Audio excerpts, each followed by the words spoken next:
be the Fry twins. And you are? Henry Green, at your service. We have come to yet another annual installment in this ever-growing franchise.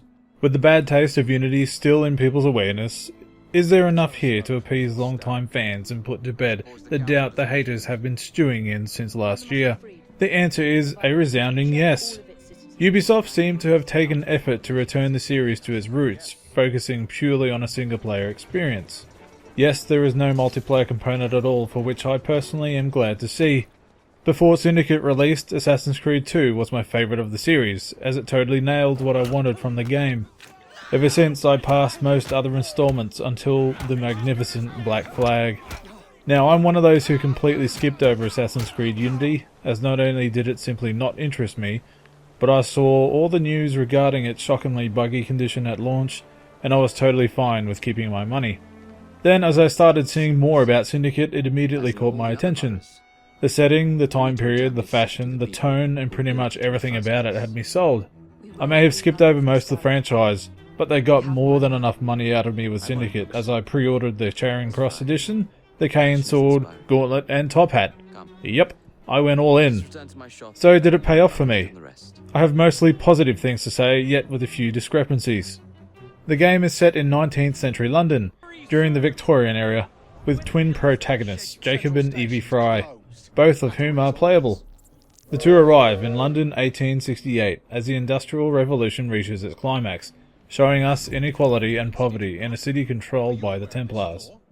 To stop their rule, the Frys will take over organised crime in an effort to gather an army and free London. For the most part, the game is fairly broken up between the twins.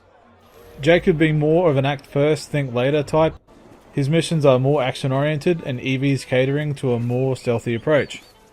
You can level up both characters independent of each other.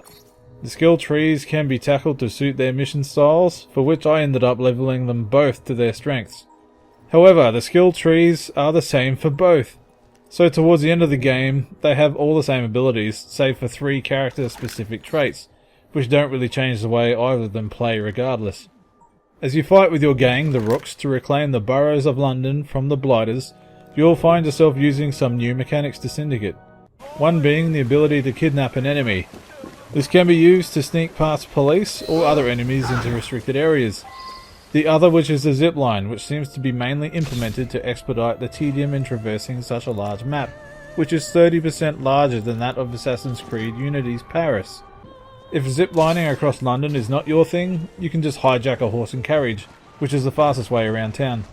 The combat system has come a long way, which this being the most fluid and responsive of the series. I actually enjoy fighting in Syndicate as opposed to trying to avoid it in previous games. The cane sword being one of my favourite game weapons I've seen since the chainsaw lance during Gears of War. You can also choose to fight with a sword or knuckle duster, but only one weapon equipped at a time. Both characters fight the same depending on what is equipped, so I chose to have them use different weapons just so I could keep it fresh. The finishes are awesomely brutal, and I found myself cringing as I watched the blighters being flayed before me. Even the sounds of slicing, whacking, and crunching all felt impactful, which made the combat even more enjoyable. For the most part, I enjoyed the story of Assassin's Creed Syndicate. You are presented with 2 separate paths, with Jacob wanting to return London to the people, and the conflict with Evie, who seeks to retrieve the secret piece of Eden before the Templars, for which Jacob just doesn't care for.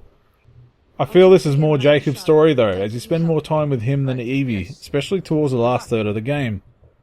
Not to spoil anything, but only one of these storylines gets wrapped up, which left me wanting. I haven't mentioned anything about the present day sequences, as they're barely present, almost to the point that Ubisoft should just drop it altogether. No one cares, really. Do they?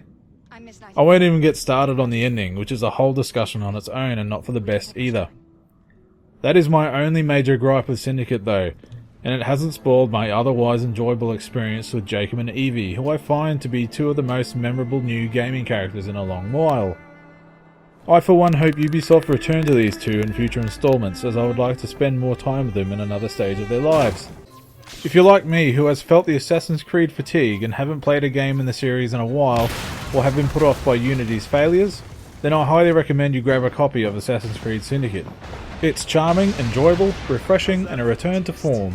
I can see Milner's stock price plummeting already. You're hired. Oh, I have more business planned for us both. Drop a note to my secretary to make an appointment, and I shall reveal the next step in our scheme. I don't actually work like that.